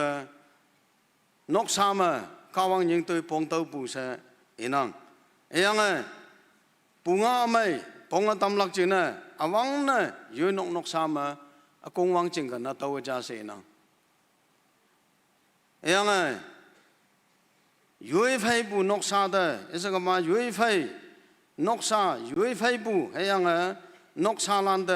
ye pau ye tek pu da tamana mission toiling buyang se hongli mong mai tai laka ye chi se inang taman muilan sing nang yang awang pa Timothy nga hayang tat talai gama hapoi atama yoi phai pulan anya na yoi nok sa jing na pau tek pu yongo ma ia ating lak pu da ye chan ayang ia yemyang balan phai shemyang bu ba nok sa da ye pau ye tek pu kha ta ya mission toiling ya boy ia myang bu ye chan ka wanga ano ni se ba ma ia yemyang balan phai noi shemyang bu ba ja se awang na taman myang balan na nok sa da awang na lailak nok sa yanjilak ayang nok sa ma mayang he at da tayang ai ha jing na linglak atau inang mea the great commission nyeng tambu ayong atau ngawang ke nyeng tambu ayong akem ye ka ma ane taman sa ang bu tamana kawang lampulan ngonang sa mea ka soyang ke to kawang lampu na myang pu ayang tau sa ye che ba ane sa tamana nok ta yi yang au ba lai la kai nok sa ma tau nang yan ji pu pu ngau amai pong tam ya ba si sa ese ka ma tau nang na lan yong pa yong taman muilan kawang nok sa ma sing ne ye tam bu he ya sing ne tam bu si ata awang na lai lak se nang tau jing na nok sa ma katalan hang sen ngo ya bai tau lan khong kum bu kawang nying tui pong tau bu na myang lak wong pong si atama tui mai ling nang atama ngu nga ngo nang atama tui mai ling nang atama ne chok nga ngo nang ha ke ye che ba nok sat nok sa khong kum bu ka ta hang sin jing nyu ya bai tau lan khong kum bu sa ji taman chin me ok pu se na kawang nying tui pong tau yang tui sau ling tai lak se inang sa atama hem lok pu khong yang hi mission e mana lok pu e mana ngau bu ki ling lak jing ne ngau lak jing ne nyau lak jing ne yang tai yang ling lak jing ne atau khong kum awang na ba yoi nok sa yong mai ka ma mai nang ja se nang kawang nying tui pong tau bu ala ba lai ma taman au ba lai lak lam bu tui pan ma nok sa jang on Cornelia ia Italian regiment yo ma iyo kho ja tang ma voi ba ja nang wo yang kho ja tang ma voi ba ja ma e ma ya bu ring century ring se nang atau ki pu cha e ma yong wang sim phai bu kha ta lan lai yang no yong nyam bu kho ja voi ba ja ma regiment ma Italian regiment ma kho ja voi ba da ja ma yong wang sim phai nyam mo nyam ma e hang e la kai tau de yong tau de sot es ko ma yong hai de yong so dai ko sot nyam se bu ka ta hayang boy e nok sa hang ke ching nyu bu si lai ga ma Cornelia hang ga ngo bu si e nok ka ta khong kum bu e nok ma ka ta hang sin ngo moi la na ka wang da nyam moi la na ka wang sing yang nok sa ma hang ngo sang si yanang yan ye ba ji so krista ta ting lak pu sa yang cha chang cha fa lak khong kum bu sing cham lak phong lak khong kum bu sing ki bu ching nyu bu cha se inang yang atau Cornelia da ni cha ba lam bu te pan yang talim ma cha ma Cornelia nang yopu chai ngonang ayang nang cha chang cha fa bu ka wang song ma tai ngonang ata hang sin mai bu report hang sin mai bu ngau lan si tau kai taman myang balano nok ma ha dau ki ching nyu yang nying tui ling lak esa ka ma ka wang chen sau san lak tui ling lak chiang inang yalak pa nying tambu ayong ha dau tui sau lampu lan hi pang ma a chau ya ha pa ya sa ki na myang lak hai ane nyau tam lak chi na tui sau ayong ka wang pa a kung wang bua yan ye ba ji so krista ha dau ka wang tambu rom cha ma wang tambu sen community ayong ma pumano ayong ma pangchim ma wang tambu ye chi ayang boy rom cha ma in the upper Rome atang ba tap ma emana tai siang yang yob yang hadau kha tong ni hang ko ok lak si atau ling yang ke wang yang ke rom cha ma wang bu family cha ma wang bu nok cha ma wang bu hadau hai cha lon tai na ยองวงนางอาจารย์ล้วนบุอาตังมาวังบุกายหางวยไม่กันลักเสนังไอ้ยังบุยยาจึงจะอยู่ตมานะยืนนกสามันเลยยังยืนนกสายองไม่งอยังอะไรแต่ลึงลักจึงนะเสไอ้บุมาสาวงไอ้ยองงนังเสนังไอ้ยังอาตังปะตับมาไอ้มานังสิงงบุษีข้าตาขอจะตาให้งอเปเดอร์นี่จะคนยังวันตาหาจะลิมตกตะมงเล็บปูงอไอ้มาตลาดนับกันตายกิมบุษีไอ้ยังบุยหาตัวมิชชั่นตัวลึงลักจึงนะข้าต้องอยู่ออกลักจึงนะตายเสียงบุอาเจ้ายาหาไปยังเอมันตะมงไงตำบุลึงลักจึงนะไอ้บุมาขอจะตาให้งอข้าตาขอจะตาให้งอยังบุยข้าต้องอยู่ออกลักจึงตายเสียงข้าต้องอยู่กันเฟมบุข้าตาอยู่หาตั้งแต่สักกี่ฟ้าลักตายเสียงแต่ใครมาโรมจามวังบุนกจามวังบุเอสก็มาเนี่ยข้าตาขอจะตาให้งอบุตอนนั้นอาจารย์ยาหายาเอมันสักกี่ฟ้าวังบุเจนังตัวไปจำใช่ตมันเอมันตะฟ้าบุโลเคชั่นหน่วยอาดกี้สักกี่ฟ้าใช่เอมันฟ้าอย่างนี้ลำบุตรจ่ายังตัดตะเลยก็มาเยรูซาเล็มเอมันเมโซโลจีอีบุลานะหาตัวเจโรมิชันเจนะเยรูซาเล็มตัวลิงลักยุยจิงมาวังนะตัวชาวออกโตยุยนกมาวังนะตัวชาวออกโต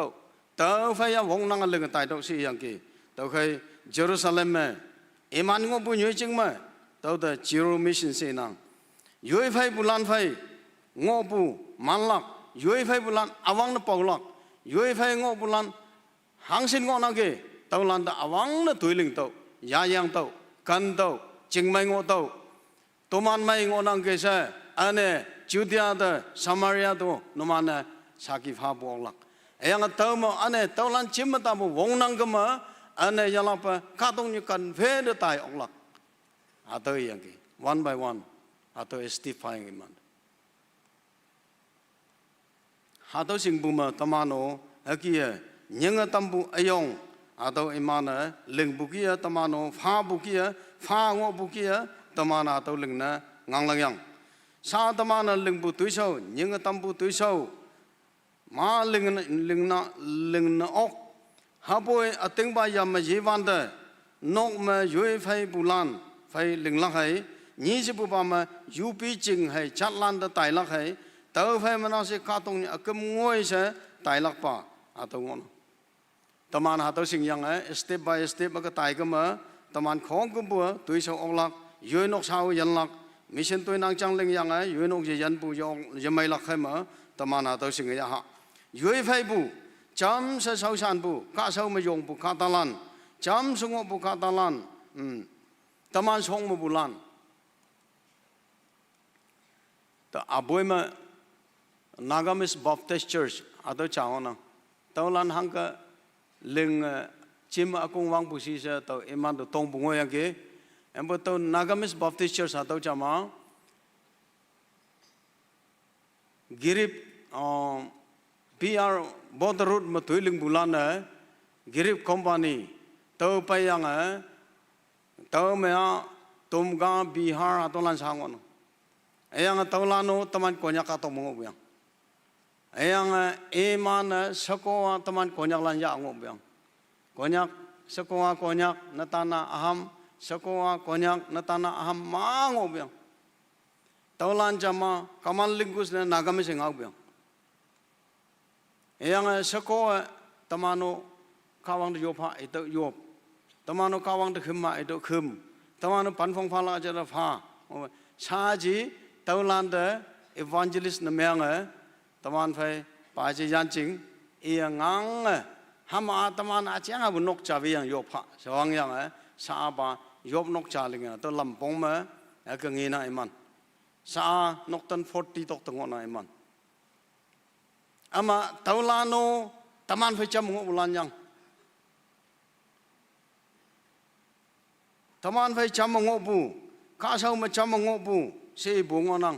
kasau macam ngobu si ibu lana taman fai pumana stawang sen ngo esanga ma sausan toiling balanang sen ngo taulano enang taulan to pau tek lak che enang taulan sangsi o sing lak che enang anh 20 ba mà tâm an phải ngộ pu tâm an Nepal mà Bhutan mà ये सब mà trái gần tayang linh năng hai bên năm đô la phải chừng mấy chân năng pu ये सब mà aham ka to kayang tâm an tayang tuổi linh năng aham lan phải phải chừng mấy chân năng mà tao tâm an ôm mà tâm an sống mà ngộ pu ba tâm an là gì nhiều hà tao tâm an là sinh hoạt hàng này mà tao kayang phải tâm an là giống mấy nhiều biết hay yang bôi ba tao ôm ngộ pu ba tâm an này cái mức sống mà nát tiếng gì dưới nát tiếng gì bukit á tâm an phải ngộ pu ba cả ta tập hay yang hạt tao mon thon hàng sinh ngon lagi common office tập hay cái mà mi cả ta lan ham cả ta lan nó mà ngon tao lan tâm an job pu tâm an iman om nong atau tâm an disi vui yang á hayang bôi iman na miang bu wang lam pa chen yu ngop lan sa miang bu wang lam pa yu no ngop pu taman iman hayang bôi hatau ki pu to Yesu Christa punga amai nyau laka hatau mi sin yang ijing Roma pa yang kawang ngau chang ngawan da yong kan teng yang yong mai chai nang ana aham lan ma ngon taman ka tong ma tu kan lan ma ngon tao lan khong kum bu da chừng mấy chiang an lan se ji ba ngo ko ma tama na tao feel na myang bu cha ngo nang tao khai mà những cái tâm bu tuổi sâu à cả ta tâm chừng này những cái tâm bu gì chi ba cả tông mà ngộ bu linh ngay bu lan khong kum bu da bu nga mai pong tâm tao si bu à tao lan nó linh ngay bu lan yang ngo sang se pa lan nó linh ngay tâm bu pai nó lan nó linh ngay bu lan yang ngo tao khong kum bu tâm an sinh ha yang nang phải ơi ya bai tao da bu nga mai i đâu si tâm an phải ơi ngoi ya bai tao da chừng mai bang ma ngộ tao si iman sang si tu chấm tao si bu tao ki bu khong kum bu tâm an mission sa cha cho cái tên nhà tao mà tao tâm an phải nóc sa khawang cung wang tâm bu nóc sa chang nang yang tao mà chừng như bu khá ta lan khawang những tôi phong tao yang chừng như lăng yang alang ba lai mà nhiều cái ngay bu yang những cái tâm bu tâm an nghe nang yang những cái tâm bu ayong yoi nóc sa mà wang lak se enang Joshua tam phải mà beli yang pan mangam lai kama ayang boy hapoi tàu yang tinok yongwan pa sau san lak tàu hay tinok si bu tamano sing yang những tôi linh hạ sẽ tàu cao ngao halan ngao tâm năng chai balan cao môi man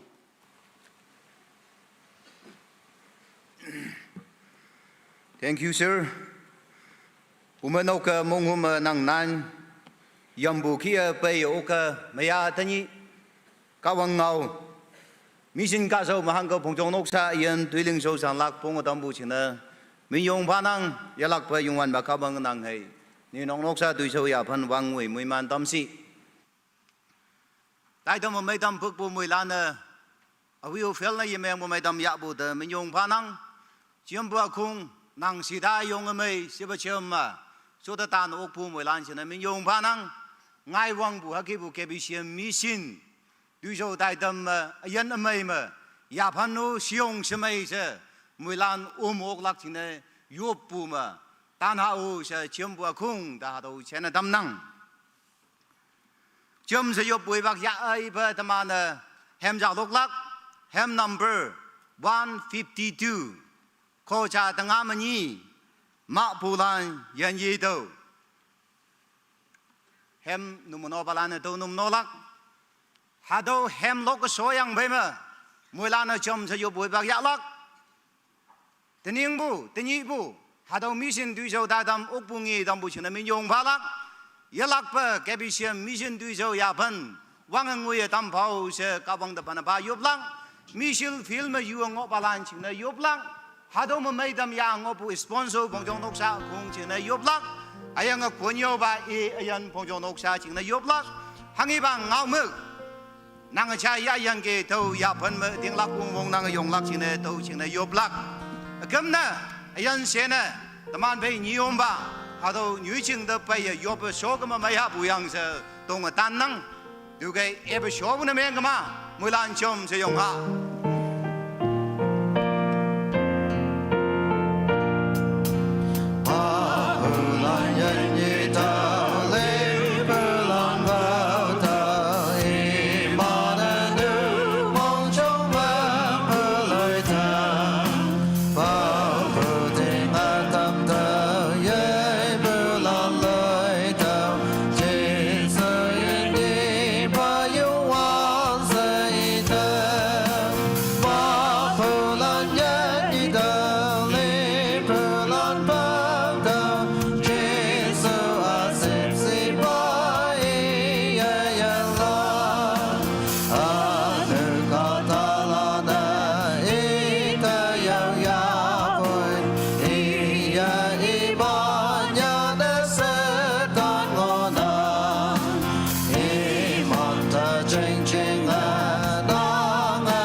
chấm sẽ ibu ngao mực ya chấm sẽ yo bồi bạc ya yo pa hallelujah hallelujah yan kawang yan iba yung wan ba chisu nang sep chi yung nang akan bo yung yo ba tan bu adau ke bi siam mission tu so dai dam o pungi dam bu chen min yung bai ke bi siam mission anyai wang ngui tam pa fil me yak yu tu ling so san malan nang chuan ya ayang sponsor bong jong nok sha kong su sai di nang wang ngui tam si nang ngau ya pa ye tam bu ko nyo ba iya yan inok sha ku ya ma yum lan wang ngui tam si anh bu tu so so tam bu chen min yung bai ngai wang bu a ki bu mission tu so da dam samai bu ba ma no moi lan ngi yok lang na ayan chen lo sang so to lui mai mong mai moi lan nang yom ba so men ba ha tu so so tam bu chen min yung ba yom nang bu ba nang mong mai yeu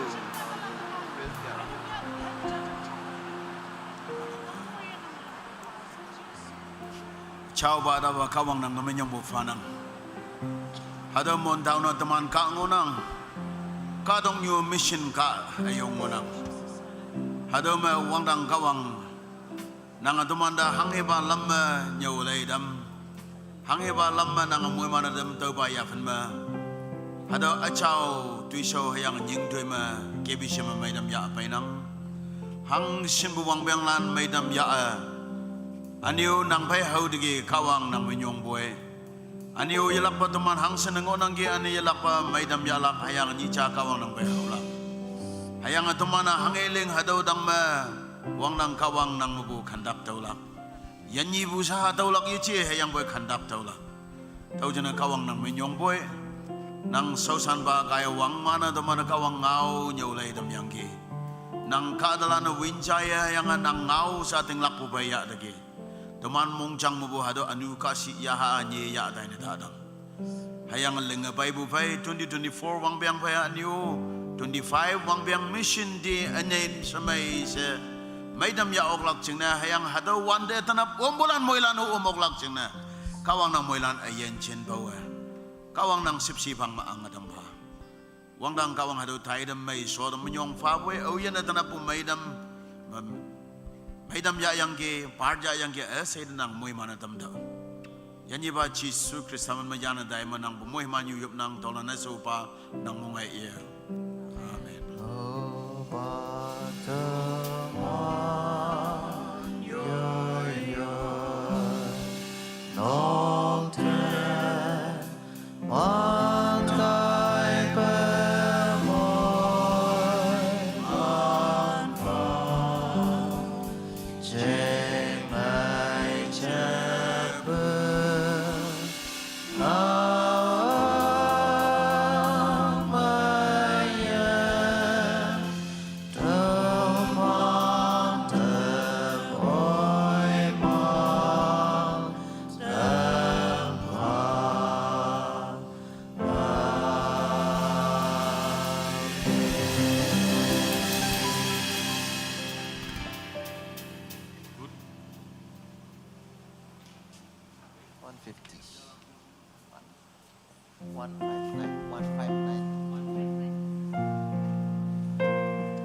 $159.